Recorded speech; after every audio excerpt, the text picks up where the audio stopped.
शब्दों की दुनिया में एक अनजाना सा सफर शुरू हो रहा है। स्वागत है अंजन बुक्स पर, जहां आज हम मुंशी प्रेमचंद की कालजयी रचनाओं से रूबरू होंगे।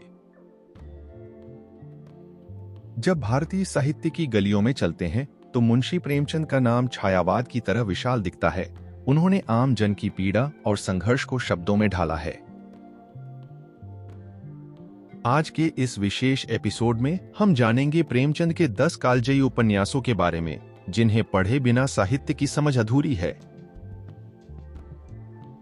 सेवासदन 1918 प्रेमचंद का पहला बड़ा हिंदी उपन्यास, जिसमें दहेज प्रथा, अनमेल विवाह और वेश्यावृत्ति जैसे मुद्दों को उठाया गया है। सुमन की कहानी आज भी उतनी ही प्रासंगिक है।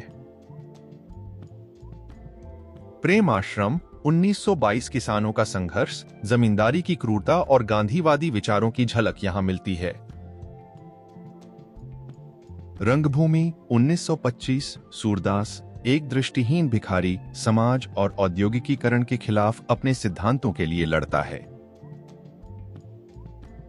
कायाकल्प 1926 यहां पुनर्जन्म, योग और लोभ की कहानियां सामाजिक मूल्यों के साथ जुड़ी हैं।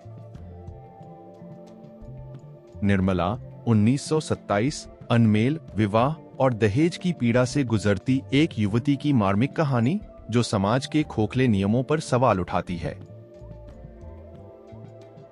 गबन 1931 मध्यम वर्ग की दिखावे वाली दुनिया और उसके नीचे छुपी असुरक्षा की कहानी। कर्मभूमि 1932 यह उपन्यास सामाजिक क्रांति, मंदिर प्रवेश और किसानों के विद्रोह की आवाज है। गोदान 1936 यह प्रेमचंद की सबसे विराट रचना है, जो किसान होरी की आशाओं और संघर्षों का महाकाव्य है। प्रतिज्ञा ये उपन्यास विधवा, विवाह और महिलाओं के अधिकारों की पैरवी करता है, समाज सुधार का आह्वान है। मंगलसूत्र प्रेमचंद की अंतिम अधूरी लेकिन आत्मीय रचना, जिसे उनके पुत्र अमृत राय ने पूरा किया। यह एक साहित्यकार के जीवन की झलक है। इन उपन्यासों में प्रेमचंद ने अन्याय, शोषण, पीड़ा और परिवर्तन की नींव रखी। उनका साहित्य समाज का दर्पण है। उनका संदेश आज भी उतना ही ताजा है। अपने चारों ओर देखिए, उनके पात्र सजीव मिलेगी।